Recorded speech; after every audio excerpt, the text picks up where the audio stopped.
Parce que c'est mon anniversaire, j'ai décidé de vous tirer quelques cartes pour octobre. C'est vraiment le feu et l'eau qui dansent ensemble ici, qui partagent, donc d'être passionné, d'être dans sa passion de ce qu'on veut faire et en même temps fluide et aller avec les courants.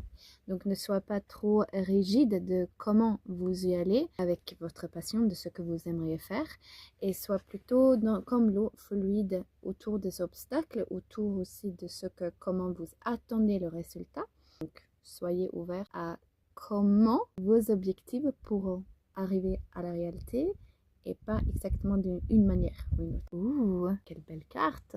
La rivière danse jusqu'à la mer. Fluidité, confiance en l'aventure. Eh bien, c'est encore d'être fluide avec la rivière. Ça, donc, essayez de vous laisser porter par le flow ou par quelque chose qui est plus grand que vous. Donc, on peut imaginer le symbole d'être flotté dans la rivière pour que...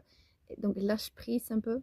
Ça peut être inconfortable, oui, ça crée un peu de confiance, quand même beaucoup de confiance, de lâcher prise, de la confortabilité et aller vers quelque chose d'autre, de laisser vous emporter vers quelque chose de nouveau.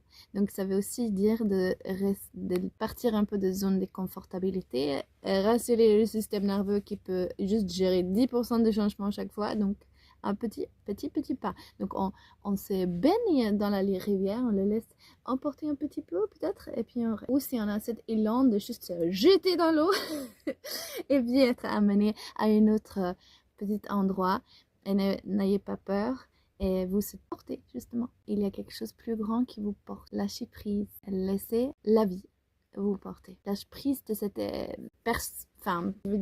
dire égoïsme ou personnalité individuelle et toutes les attentes qu'on a tout le temps et essayer de faire confiance que ça peut être quelque chose d'autre qui va vous rendre plus heureuse que ce que vous avez mis en tête-têtement. Ça on dit, ça se dit pas.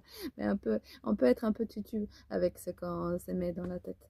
Et puis peut-être que ça vient différemment. Okay. Ouverture d'esprit, fluidité de l'eau, créer cette passion et puis juste lâcher prise. Attention, c'est là. Encore une. Vert, joie. Directement un petit message. Laissez votre enfant intérieur décider un petit peu. Écoutez votre enfant intérieur. Qu'est-ce qu'elle a besoin? Il a besoin. Qu'est-ce que vous pouvez faire pour accomplir ses besoins, ses envies de l'enfant en intérieur? Et si vous ne savez pas contacter ça vous dit rien, l'enfant en intérieur, alors juste écoutez vos propres besoins. Ça peut être tout simple, aller aux toilettes quand vous avez besoin d'aller aux toilettes et ne pas attendre. Ok? Écoutez vos besoins basals. Mangez quand vous avez besoin de manger. Prenez soin de vous au moment que vous avez besoin et pas mettez-vous en première plan. Donc pas toutes les autres choses et puis je prends soin de moi. Bon, si on a des enfants, oui, on a besoin quelque part. Ne te laissez pas tomber. Prends bien soin de vous. Et toutes les autres choses vont aller mieux autour. Tranquillité d'esprit, prendre soin de soi. Ben voilà.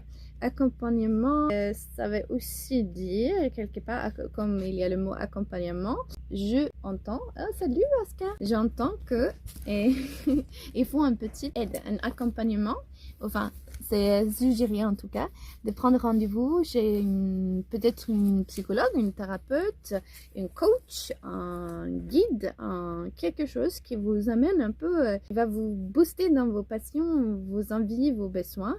Et n'essayez pas de faire tout seul. Ok, donc peut-être pas des psychologues, des thérapeutes, juste quelqu'un, une amie, un professionnel de quelque part, de quelque chose qui peut vous aider sur votre chemin. Ça peut être un comptable, peut-être que vous avez besoin d'un comptable. Mais en tout cas, prenez soin de vous, demandez de l'aide dans ce que vous avez besoin, allez avec la fluidité de l'eau et essayez de créer. Et il n'y avait plus de batterie.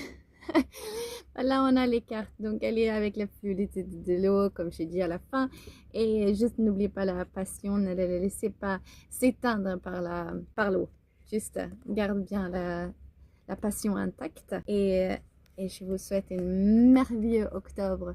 Et si jamais il y a quelqu'un qui veut être accompagné par moi, j'ai des petits accompagnements sur juste sciences individuelles, où j'ai aussi bientôt la formation énergéticienne incarnée qui arrive. Vous pouvez lire plus sur mon site web.